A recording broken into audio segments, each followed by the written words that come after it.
আর আমি বারবার একটা কথা বলি যে এই দুনিয়াতে আল্লাহ ছাড়া আমাদের আপন বলে কেউ নাই।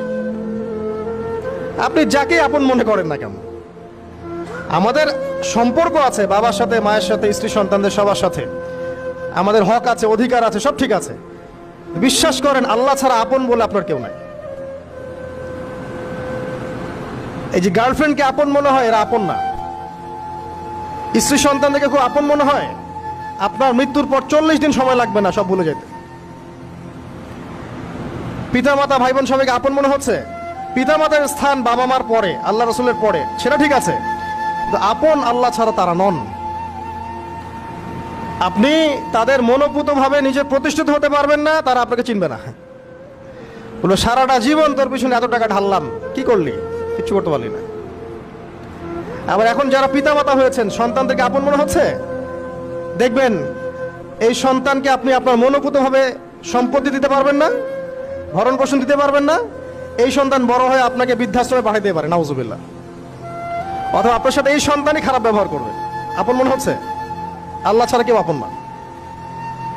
আল্লাহ ছাড়া আপন কেউ না। আর আল্লাহ ছাড়া সত্যিকার অর্থে আপনাকে আমাকে ভালো কেউ বাসে না। শুধু আল্লাহ আপনাকে ভালোবাসেন। এটা আপনারা হারে হারে উপলব্ধি করবেন যত দিন যাবে ইনশাআল্লাহ। তাই শুধু সেই আল্লাহর জন্যেই নিজেকে খালেস করে দেন, আর যার যার হক তাকে তাকে দিয়ে দেন। দুনিয়াতে শান্তিতে থাকার ফিলোসফি বলছি, philosophy of happiness in this হায়াতুদ দুনিয়া, সেটা হচ্ছে যার যার হক তাকে তাকে দিয়ে দেন, নিজের হক আল্লাহর কাছে চেয়ে নেন। আর দুনিয়াকে আপন মনে করবেন না, আল্লাহ ছাড়া কাউকে আপন মনে করবেন না। আপনি সুখে থাকবেন ইনশাআল্লাহ। দুনিয়ার দাসত্ব করবেন, আল্লাহ ছাড়া অন্য মানুষদেরকে আপন মনে করে নেবেন, দেখবেন আপনি পদে পদে কষ্ট পাবেন। কারো কাছে আশা করেন না, কষ্ট পাবেন না। আমি এই প্রসঙ্গে কথাগুলো বললাম যে দুনিয়াকে আপন মনে করতে নাই, আর আল্লাহকে আপন মনে করতে হয়। আল্লাহকে আপন মনে করলে তখন আমার উপর কিছু দায়িত্ব চলে আসে। কি দায়িত্ব? আল্লাহ আমাকে সৃষ্টি করেছেন, রিজিক দিয়েছেন, লালন পালন করছেন, বাঁচিয়ে রেখেছেন, তার হাতে আমার মৃত্যু, তার হাতে সবকিছু। তো এখন আল্লাহ পাকের জন্য নিজের জীবনটাকে খালেস করে নেওয়া, যেভাবে আল্লাহ পাক চলতে বলেছেন সেভাবে চলা, যেগুলোকে আল্লাহ পাক নিষেধ করেছেন বর্জন করা। আর রাসূলুল্লাহ সাল্লাল্লাহু আলাইহি ওয়াসাল্লামের সুন্নাহ আল্লাহ পাক রেখে দিয়েছেন আমাদের সামনে। এই সুন্নাহগুলো যদি আমরা অনুসরণ করতে পারি, ইনশাআল্লাহ এই দুনিয়াতে কিছু পাই বা না পাই, ইনশাআল্লাহ পরকালে আপনি আল্লাহর ক্ষমা পাবেন ইনশাআল্লাহ তাআলা। কোরআনের সূরাগুলার অর্থ সব খুতবায় বলা যায় না, সময় সংকুলন হয় না। এত চমৎকার ওয়াদ-দুহা সূরা আছে না, শপথ দ্বিপ্রহরের, ওয়াল-লাইলি ইযা সাজা, শপথ রাতের যখন সেটা আচ্ছাদিত হয়। মা ওয়াদ্দাআকা রাব্বুকা ওয়া মা ক্বালা, আল্লাহ কত মায়া দিয়ে তার নবীকে বলছেন যে তোমার আল্লাহ তোমাকে ছেড়েও দেন নাই, তোমার আল্লাহ তোমাকে ছেড়ে দেন নাই। ওয়ালা সাউফা ইউতিকা রাব্বুকা ফাতারদা, শীঘ্রই তোমার রব তোমাকে দান করবেন এবং তুমি সন্তুষ্ট হয়ে যাবে। দুনিয়াতে চলতে গেলে দুঃখ কষ্ট হয় না? যারা ঈমান নিয়ে চলে ওদের দুঃখ কষ্ট বেশি হয়। তা আল্লাহ বলছেন টেনশন করো না, কষ্ট পেও না, তোমার রব তোমাকে ছেড়ে দেননি।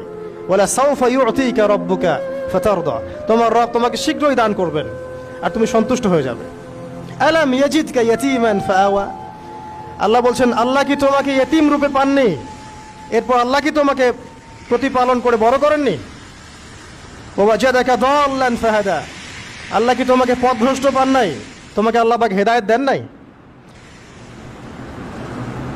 তো আল্লাহ যে এগুলো করেছেন সে আল্লাহ তোমাকে পরকালে ইনশাআল্লাহ ভালো রাখবেন। ফাআম্মাল ইয়াতীমা ফালা তাকহার, তো তুমি ইয়েতিমদের প্রতি কঠোর হয়ো না। ওয়াম্মাস সাইলা ফালা তানহার, কেউ চাইলে তার হাতকে খালি ফিরিও না, ধমক দিও না। ওয়াম্মা বিনিআমাতি রাব্বিকা ফাহাদ্দিস, তোমার রবের এই সমস্ত নিয়ামতগুলো তুমি মানুষের কাছে বর্ণনা করতে থাকো। এর পরের সূরার দিকে খেয়াল দেখবেন, সূরা আলাম নাশরাহ লাকা সাদরাক, মনে হয় দুটো একটা আরেকটার সাথে পেয়ার। আলাম নাশরাহ লাকা সাদরাক, আমি কি তোমার হৃদয়কে প্রশস্ত করে দেই নাই? ওয়াদা'না আনকা ওয়িজরাক, তোমার বোঝাগুলো হালকা করিনি? কাকে বলছেন এগুলো আল্লাহ পাক? রাসূলুল্লাহ সাল্লাল্লাহু আলাইহি ওয়াসাল্লামকে। তো যে মানুষটা জান্নাতে যাবে নিশ্চিত, এবং যিনি জান্নাতের দরজা না খুললে জান্নাতের দরজা কারো জন্য খোলা হবে না। যে মানুষটা হচ্ছে ভদ্র, স্মার্ট, বিচক্ষণ, কোনো মানুষ পৃথিবীতে নাই। সকল ধর্মের মানুষ মানে এটা। কিছু আছে শয়তান, মানুষ টুপি শয়তান, এরা মানে না, বাট দেখবেন ম্যাক্সিমাম মানুষই মানে, হোক সে ইহুদি বা খ্রিস্টান বা হিন্দুইজম বা মুসলিমরা তো মানেই, সবাই মানে। এই মুহাম্মদ সাল্লাল্লাহু আলাইহি সাল্লামের মতো স্মার্ট, বিচক্ষণ, ভদ্র, সুচরিত্রের মানুষ পৃথিবীতে কোনোদিন আসেও নি, আসবেও না। তো সেই নবীর জীবনটা আপনি পড়ে দেখবেন, আর রাহিকুল মাখতুম বইটা, যে চড়াই আর উতরাই, খালি দুঃখ, কষ্ট, যন্ত্রণা, লাঞ্ছনা কন্টিনিউয়াসলি। আমাদের নবী সাল্লাল্লাহু আলাইহি ওয়াসাল্লাম তো 1 মাস শান্তিতে ঘুমানো নাই নবী হওয়ার পরে। যখন তিনি মারা যান, ফাতিমা রাদিয়াল্লাহু আনহার কথা মনে আছে না? কানে কানে কি জানি বললেন। তখন আমাদের নবী একটা কথা বলেছিলেন, আমি এই বয়সে সে কথাটা বুঝি, মাদ্রাসা লাইফে, ইউনিভার্সিটি লাইফে বুঝিনি। নবীজি বলেছিলেন তার মেয়েকে, ফাতিমা রাদিয়াল্লাহু আনহা তার কষ্ট দেখে কান্নাকাটি শুরু করলেন। আমাদের নবীজি তাকে কাছে ডেকে বললেন কানে কানে যে কি জানি একটা বললেন। তারপর ফাতিমা রাদিয়াল্লাহু আনহা চুপ করে গেলেন। তো পরে জিজ্ঞাসা করা হলো কি বলেছিলেন, তিনি বললেন আল আব্বাজান বলেছেন আজকের পর তোমার আব্বার কোনো কষ্ট থাকবে না, আর তুমি আমার পরিবারের মধ্যে সবার আগে আমার সাথে সাক্ষাৎ করবে। এই যে আজকের পর আমার আব্বার আর কোনো কষ্ট থাকবে না, এর মানে বোঝেন, মানে সারাটা নববী জীবন কত যে কষ্ট নবী সাল্লাল্লাহু আলাইহি ওয়াসাল্লামকে সহ্য করতে হয়েছে। আজকে জান্নাতে যাওয়ার দিন, আজকে আর তোমার আব্বার কোনো কষ্ট থাকবে না। এই মানুষটার যদি এই অবস্থা হয়, তাহলে আমরা কি? আল্লাহ পাক সেই মানুষটাকে এই সূরা দুটো শোনাচ্ছেন, আমি কি তোমাকে এতিম পাই নাই, তোমাকে পথভ্রষ্ট পাই নাই, হেদায়েত দেই নাই, ভরণ পোষণ করিনি, আমি আল্লাহ তোমাকে ছেড়ে দেই নাই, শীঘ্রই তোমাকে দান করব, হ্যাঁ, তোমার বোঝাকে আমি হালকা করিনি। ফাইন্না মাআল উসরি ইউসরা, ইন্না মাআল ইউসরি ইউসরা, কষ্টের সাথেই স্বস্তি আছে, নিশ্চয়ই কষ্টের সাথেই স্বস্তি আছে। ফাইদা ফারাগতা ফানসাব ওয়া ইলা রাব্বিকা ফারগাব, যখন তুমি অবসর পাবে তখন তোমার রবের দিকে একনিষ্ঠ হও। এটাই বলতে যাচ্ছি আমি আপনাদেরকে, যে আমাদের উচিত শুধু আল্লাহর দিকে একনিষ্ঠ হওয়া,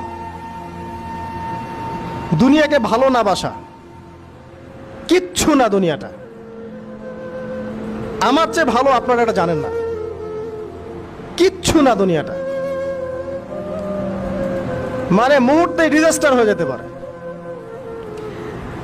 আর যাদেরকে নিয়ে এই দুনিয়া, আমাদের মা বাবা, ভাই বোন, আত্মীয় স্বজন, স্ত্রী সন্তান, এরা সবাই যে যার হক চাচ্ছে, তাদের হক দিয়ে দেন, আপনি খুব ভালো, দিতে পারবেন না আপনি ভালো না।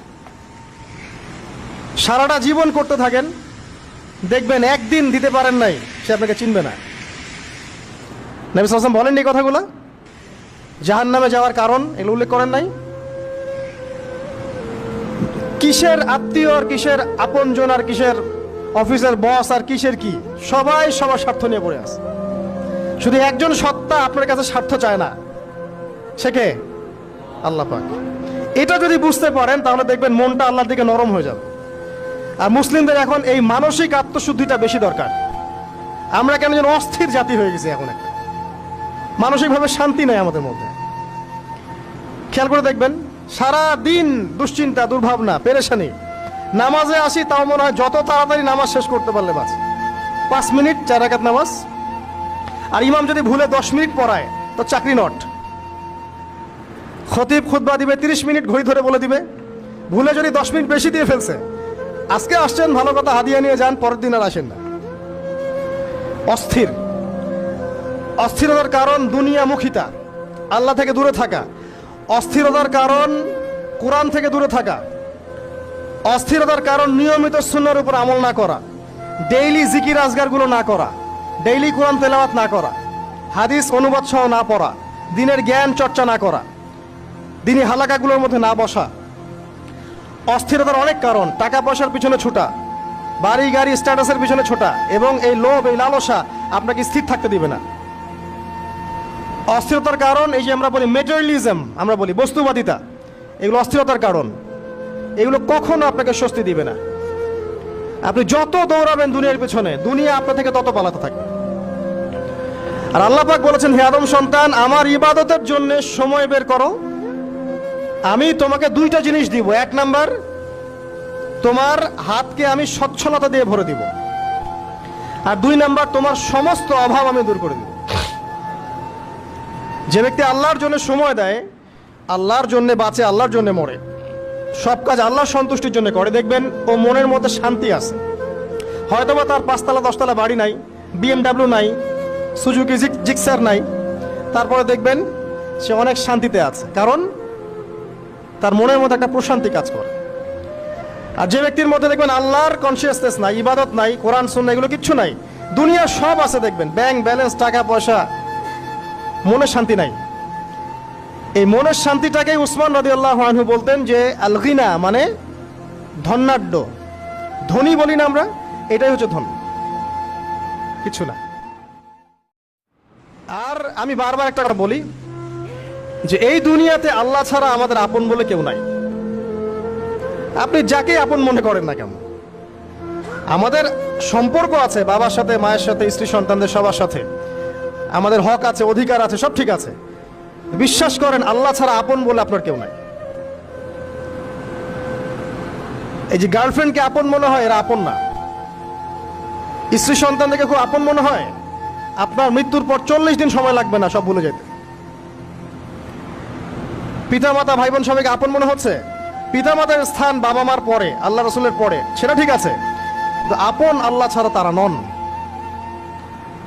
আপনি তাদের মনোপুত